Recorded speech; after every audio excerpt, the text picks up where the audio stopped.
কক্সবাজার শহরের ঘোনারপাড়ায় এক প্রবাসীর পরিবারকে বিদ্যুৎ ও পানি সংযোগ বিচ্ছিন্ন করে ঘর থেকে বিতাড়িত করার অভিযোগ উঠেছে আপন দেবর ও ননদের বিরুদ্ধে।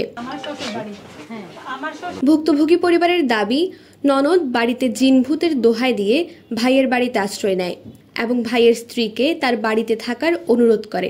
এখন ননদ ভাইয়ের বাড়ি ছাড়ছে না এবং বাড়ি থেকে বিতাড়িত করার জন্য বিদ্যুৎ ও পানি সংযোগ বিচ্ছিন্ন করে দেয় বলে জানিয়েছে ভুক্তভোগী পরিবার। আমার ননদ যেটা শাহানা আক্তার, ওনার দুটো যমজ বাচ্চা আছে। যমজ বাচ্চাদেরকে এখানে জিনে ভূতে তাড়া করতেছে, শুধু তাদেরকে তাড়া করে, ওনাদের কথা হচ্ছে শুধু এদেরকে তাড়া করতেছে আর সবাই থাকতে পারবে। আমার স্বামীর ঘরটা ও দখলে নেই। সবার কাছে, প্রধানমন্ত্রীর কাছে, প্রশাসনের কাছে এবং আপনাদের কাছে, সবার কাছে আমি চাচ্ছি যে একটা ন্যায্য বিচার।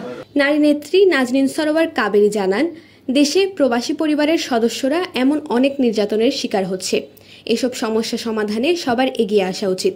এই যে প্রবাসীর স্ত্রীরা বিভিন্ন জায়গায় নির্যাতিত, তাদেরকে যৌন হয়রানির চেষ্টা করা হচ্ছে, সেটির প্রমাণ নিতে এবং আসলে যে বিদ্যুৎ সংযোগ এবং পানির সংযোগ কাটা হয়েছে সেটি প্রমাণ নিতে এবং তার সন্তানরা কেমন আছে, আমি জাস্ট একটি ডকুমেন্টস তৈরি করবার জন্য টেলিফোনে যতটুকু শুনলাম হতবাক করেছে। আসলে হতবাক নয়, আমি সন্ত্রাসীদেরকে খুব ভালো করেছি।